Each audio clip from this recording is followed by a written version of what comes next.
तो welcome back guys. और इस वीडियो जो के माध्यम से हम आने वाले हफ्ते के लिए कौन सा आईपीओ उसके बारे में बात करेंगे। तो ऑब्वियसली हैप्पी फोर्जिंग आईपीओ जो है वो ओपन हो रहा है और उसका प्राइस बैंड क्या रहेगा, उसका टाइमलाइन क्या रहेगा, उसके बारे में हम यहाँ पे इस वीडियो में बातचीत करने वाले हैं। मैं बताना चाहूँगा ये वीडियो सिर्फ और सिर्फ एजुकेशनल पर्पज़ के हिसाब से है और आपको जैसे फर्स्ट स्लाइड में हैप्पी फोर्जिंग का जो प्रोडक्ट पोर्टफोलियो है वो वहाँ पे देखने को मिल रहा होगा, उसके माध्यम से आपको पता चल जाएगा कि हैप्पी फोर्जिंग का जो आईपीओ है वो 19 दिसंबर से वहाँ पे स्टार्ट हो रहा है और 21 दिसंबर तक जो है वो होने वाला है। यदि हम उनके प्रोडक्ट पोर्टफोलियो की बात करें तो इंजीनियरिंग प्रोडक्ट जो है crankshaft front axle component differential case suspension product wind turbine industry as well as rail parts में भी है, ऑयल और गैस इंडस्ट्रीज में है और ट्रांसमिशन पार्ट्स में भी आपको दिख रहा है। मतलब हैप्पी फोर्जिंग जो है एक वेल डाइवर्सिफाइड कंपनी वहां पे है और इसकी वजह से ही ये आईपीओ बहुत ही लुक्रेटिव वहां पे लग रहा है। तो ऑब्वियसली क्या टाइमलाइन है, तो आईपीओ जो ओपन हो रहा है सब्सक्रिप्शन के लिए आपके ब्रोकर के टर्मिनल के माध्यम से वो 19 दिसंबर 2023 को स्टार्ट होगा और उसका जो क्लोजिंग डेट है वो 21 दिसंबर 2023 है। टोटल लॉट साइज 17 की है। मिनिमम इन्वेस्टमेंट जो है वो 14,450 के आसपास है। जो प्राइस बैंड वहां पे इशू किया गया है वो 808 रुपए से 850 के आसपास है और जो लिस्टिंग डेट होने वाली है अलॉटमेंट के बाद वो 27 दिसंबर 2023 रहेगा। जो लिस्टिंग हो रही है एक्सचेंजेस पर वो बॉम्बे स्टॉक एक्सचेंज और नेशनल स्टॉक एक्सचेंज पे वहां पे होने वाला है। टोटल इशू साइज जो है वो 1008.59 करोड़ की वहां पे है। फेस वैल्यू जो स्टॉक की है वो ₹2 का है। जो टोटल शेयर वहां पे ऑफर हो रहे हैं वो लगभग 1,18,65,802 वहां पे टोटल ऑफर हो रहे हैं और इस कंपनी का जो सेक्टर है वो मेटल और माइनिंग में है। सब सेक्टर की बात करें तो मेटल और कास्टिंग और फोर्जिंग में है और public come offer for sale तरीके वाला ये वहां पे आपके लिए उपलब्ध है।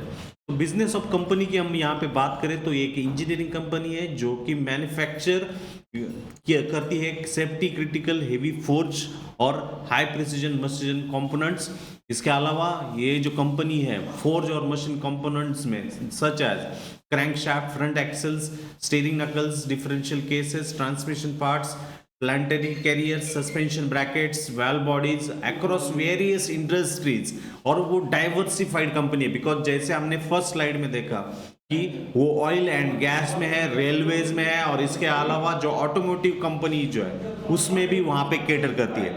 इसके अलावा ये कमर्शियल व्हीकल जो कि ऑटोमोटिव सेक्टर्स में ओरिजिनल इक्विपमेंट मैन्युफैक्चर जिसे हम शॉर्ट फॉर्म में OEMs कहते हैं उसमें भी इनका डील रहता है। और आपको पता है कमर्शियल व्हीकल का जो मार्केट है वो भी एक अच्छा खासा शेयर हैप्पी फोर्जिंग के मीडियम से वहां पे ऑफर किया जाता है। और जैसे मैंने आपको बताया कि ये इक्विपमेंट्स मशीनरीज जो कि ऑयल और gas power generation railways wind turbine industries के लिए वहां पे ऑफर करती है। तो ऑब्जेक्टिव जो ऑफ द ऑफर जो है तो परचेस ऑफ इक्विपमेंट्स प्लांट्स और मशीनरी के लिए है और वो लगभग मिलियन की बात करें लाखों की बात करें तो 1711 लाख के आसपास वहां पे आपको देखने को मिलेगा।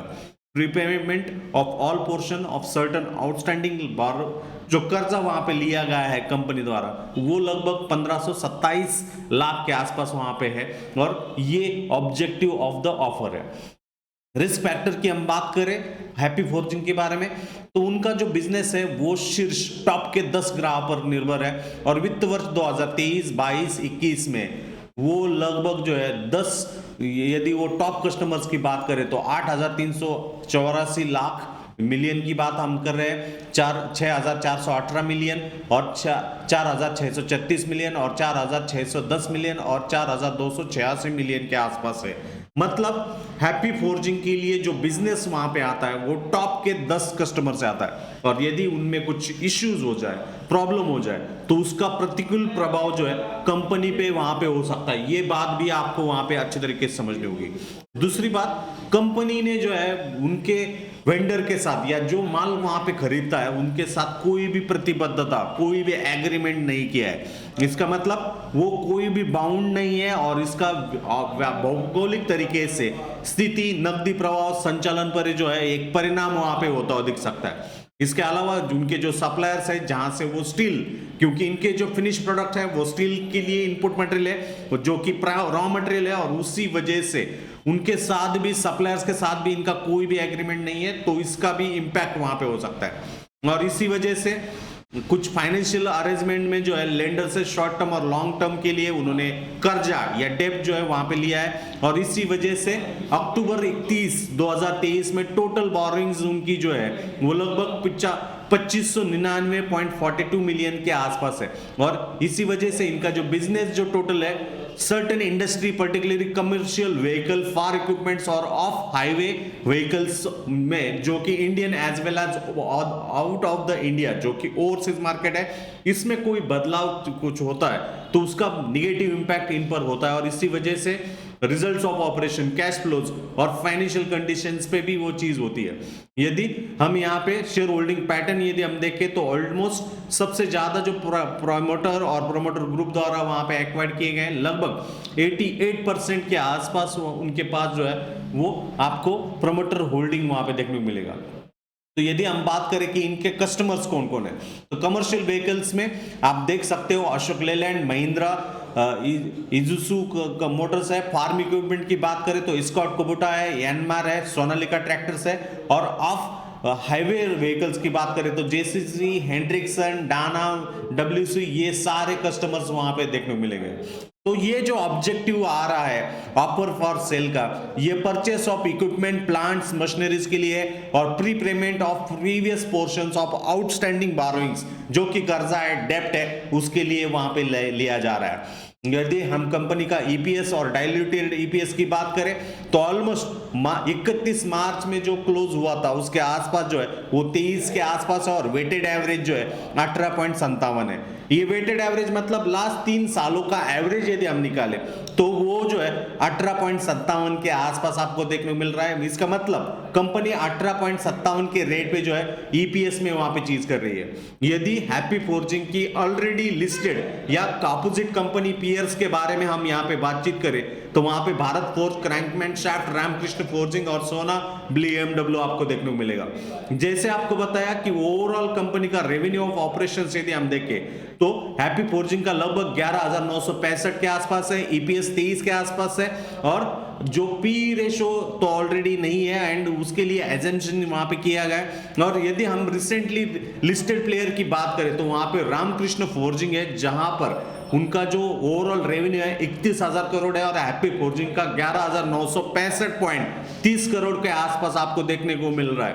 तो अल्टीमेटली यहां से आपको इंडिकेशन आ जाता है, यदि हम फाइनेंशियल कंपैरिजन करें हैप्पीएस्ट फोर्जिंग की, भारत फोर्ज, रामकृष्ण फोर्ज, सोना बीएमडब्ल्यू के साथ, तो ऑलमोस्ट जो रेवेन्यू ऑफ ऑपरेशन जो है वो 6,729 करोड़ के आसपास है। एंड यदि हम रामकृष्ण फोर्ज की बात करें तो उससे भी ट्रिपल तरीके वाला वहां पे 18,738 के आसपास आपको देखने को मिल रहा है।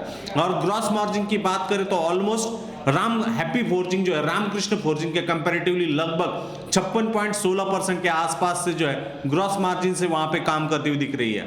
और ओवरऑल यदि हम बात करें तो ऑलमोस्ट फ्यूचरिस्टिक के हिसाब से हैप्पी फोर्जिंग जो है वो डाइवर्सिफाइड बिजनेस होने की वजह से वो बहुत ही अच्छे तरीके से वहां पे कर रही है।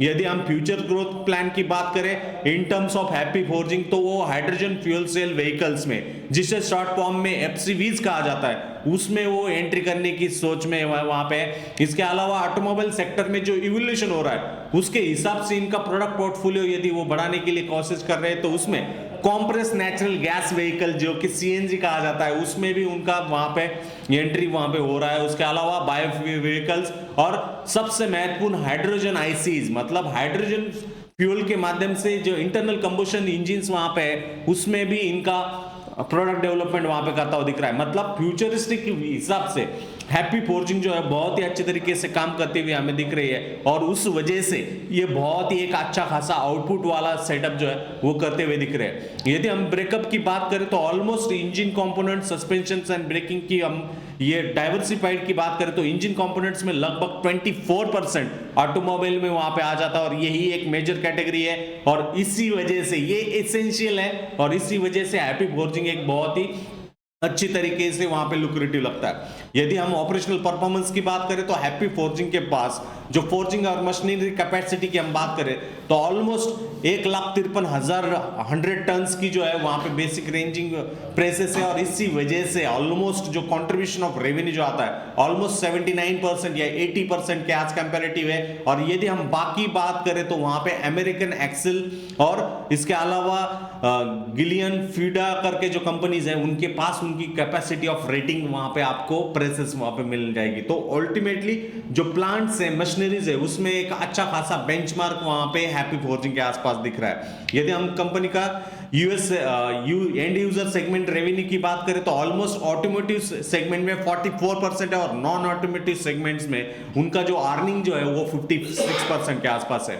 यदि इसी को हम रामकृष्ण फोर्जिंग के कंपैरेटिव करें तो उनका लगभग 79% आसपास जो है वो ऑटोमोटिव सेगमेंट में है और सिर्फ 21% जो है वहां पे नॉन ऑटोमोटिव में है। तो इसी वजह से रामकृष्ण फोर्जिंग के कंपैरेटिवली हैप्पी फोर्जिंग बहुत ही अच्छी तरीके से नॉन ऑटोमोटिव कंपोनेंट्स में वहां पे कर रहा है। तो अल्टीमेटली यदि हम कंपनी का ऑटोमोटिव सेगमेंट्स में ब्रेक डाउन करें तो हैप्पी फोर्जिंग में 2 व्हीलर और 3 व्हीलर में तो 0% है, बट कमर्शियल व्हीकल की बात करें तो 100% है और वो जो शेयर कमर्शियल व्हीकल का है वही रामकृष्ण फोर्जिंग के आसपास है। तो अल्टीमेटली इसी वजह से ये बहुत ही लुक्रेटिव आईपीओ वहां पे आ रहा है और इसी वजह से ये बहुत ही अच्छी तरीके से वहां पे इंपॉर्टेंट रहेगा। दूसरी बात ये सिर्फ और शैक्षणिक एजुकेशनल पर्पज के हिसाब से यहाँ से कोई भी रिकमेंडेशन नहीं है, सिफारिश की गई नहीं है। आप आपका विचार करिए और उसके बाद आपके फाइनेंशियल एडवाइजर के साथ कंसल्ट करने के बाद जो है आपको इन्वेस्ट करना है या नहीं करना है वो डिसाइड कर सकते हैं।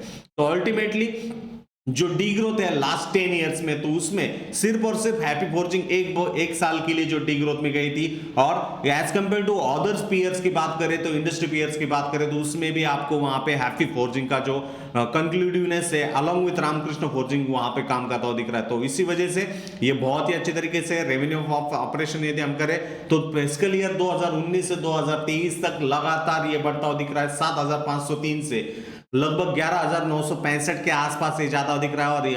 और अर्निंग बिफोर ईबिटा की बात करें तो अल्टीमेटली ये अप ट्रेंड में दिख रहा है, जो कि फिस्कल ईयर 2019 से 2043 से फिस्कल ईयर 2023 तक 3,409 करोड़ रुपए तक जो है वो बढ़ता हुआ वहां पे दिख रहा है। और इसी वजह से जो रिटर्न ऑन इक्विटी जो है हैप्पी फोर्जिंग का वो आप देखिए 2019 में सिर्फ 29% के आसपास था एंड अब थोड़ा बहुत जो है वो बढ़ता हुआ दिख रहा है, बिकॉज ऑलरेडी 2020 का पैंडेमिक के बाद जो है वहां पे फ्लक्चुएशन हुआ था और वो एक ग्रोथ ट्रेजेक्टरी में दिख रहा है। और first half of financial year 2023 में ये लगभग 11% के आसपास है। एंड यदि हम पीयर्स के साथ इसको कंपैरेटिवली करें तो रामकृष्ण फोर्जिंग और हैप्पी फोर्जिंग जो है इक्वल लेवल पे काम करते हुए हमें दिख रहे हैं। तो अल्टीमेटली इसी वजह से ये बहुत ही अच्छे तरीके से वहां पे लुक्रेटिव हैप्पी फोर्जिंग का वहां पे आईपीओ दिख रहा है। और यदि आपको इस पर अप्लाई करना है तो आप आपका डिसीजन जो है अच्छे तरीके से वहां पे ले लीजिए। इसका टाइमलाइन की बात करें तो कल से 19 दिसंबर से ये स्टार्ट हो रहा है और क्लोजिंग जो है वो 31 दिसंबर है। आपको कैसा लगा वीडियो जरूर कमेंट करिए और आपके दोस्त प्रियजन परिवार के साथ इसे ज्यादा से ज्यादा शेयर करिए। धन्यवाद।